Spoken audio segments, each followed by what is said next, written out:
एक नगर में 4 मित्र रहते थे। उनमें से 3 शास्त्र बड़े ही ज्ञानी थे, किंतु बुद्धि रहित थे।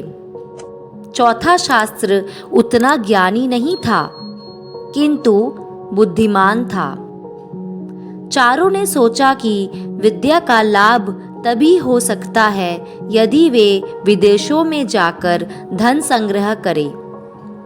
इसी विचार से वे विदेश यात्रा को चल पड़े। कुछ दूर जाकर उनमें से सबसे बड़े ने कहा, हम चारों विद्वानों में एक विद्या शून्य है, वह केवल शास्त्र में मूर्ख है। धनोपार्जन के लिए और धनिकों की प्रसन्नता प्राप्त करने के लिए विद्या आवश्यक है। विद्या के चमत्कार से ही हम उन्हें प्रभावित कर सकते हैं। अतः हम अपने धन का कोई भी भाग इस विद्याहीन को नहीं देंगे, वह चाहे तो घर वापस चला जाए। दूसरे ने इस बात का समर्थन किया, किंतु तीसरे ने कहा, यह बात उचित नहीं है। बचपन से ही हम एक दूसरे के सुख दुख के सहभागी रहे हैं। हम जो भी धन कमाएंगे उसमें इसका हिस्सा रहेगा।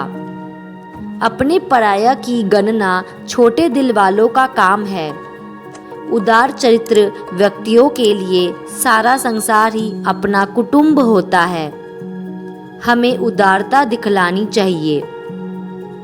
उसकी बात मानकर चारों आगे चल पड़े। थोड़ी दूर जाकर उन्हें जंगल में एक शेर का मृत शरीर मिला। उसके अंग प्रत्यंग बिखरे हुए थे। तीनों विद्याभिमानी युवकों ने कहा, आओ हम अपनी शिक्षा की परीक्षा करें। शास्त्र की ज्ञान के प्रभाव से हम इस मृत शरीर में नया जीवन डाल सकते हैं। यह कहकर तीनों उसकी हड्डियां बटोरने और बिखरे हुए अंगों को मिलाने में लग गए।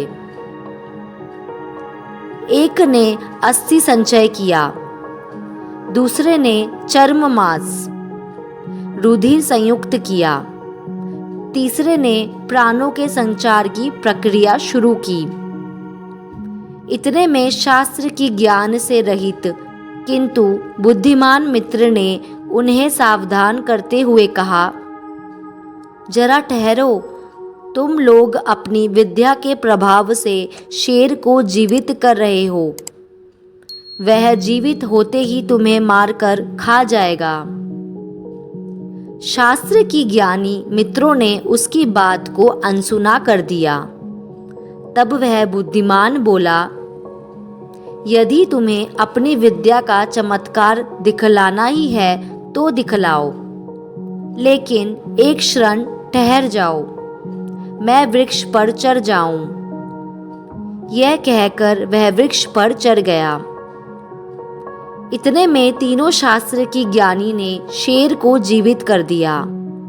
जीवित होते ही शेर ने तीनों पर हमला कर दिया और तीनों मर गए। अतः शास्त्रों में कुशल होना ही पर्याप्त नहीं है। लोक व्यवहार को समझने और लोकाचार के अनुकूल काम करने की बुद्धि भी होनी चाहिए। अन्यथा लोकाचारहीन विद्वान भी मूर्ख पंडितों की तरह उपहास के पात्र बनते हैं।